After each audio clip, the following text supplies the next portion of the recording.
A California assemblyman is calling on the state legislature to apologize for the internment of Japanese citizens during World War II. KSBY's Melissa Newman spoke to a family that was sent to an internment camp. She's live in Guadalupe with their story and this proposed resolution. Karina, we're here outside the Masatani Market. It's a business that's been in Guadalupe since the 1920s, but the family's history here was almost cut short when the Masatanis were sent to an internment camp during World War II. It's a story they unfortunately share with several other Japanese families on the Central Coast.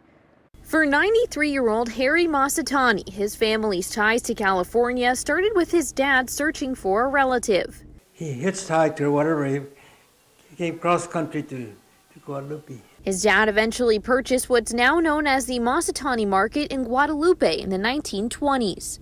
See, there's a pump, and there's a scale, a penny scale. Life for the Masatanis was pretty normal until one day everything changed. December 6, 1941. We were American citizens. After December 7th, we got reclassified as enemy aliens. Masatani says he and his family were forced on a train to an internment camp in Colorado. Coming through small towns, they told us to put the shade down so the people in the small towns don't know who we are, you know. They didn't want us to see, you know, we're Japanese, right? Masatani says he didn't really realize what was happening because he was just 13 years old at the time.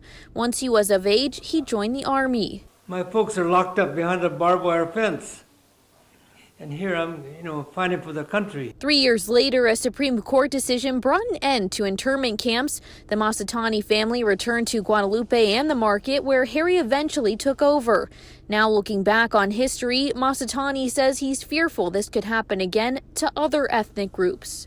And that's what the Japanese people are fighting against, warning people. Don't let stuff like that happen. What happened to us happened to the Muslims, State Assemblyman Al Maretsuchi has those same fears and is now asking the state to formally apologize in a resolution.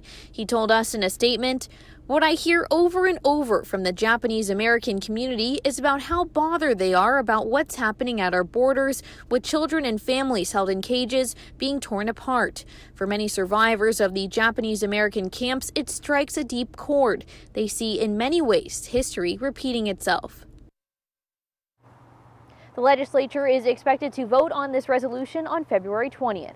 Reporting live in Guadalupe, Melissa Newman, KSBY News. All right, Melissa, thank you. And the state has been working to better acknowledge Japanese internments since 1980s.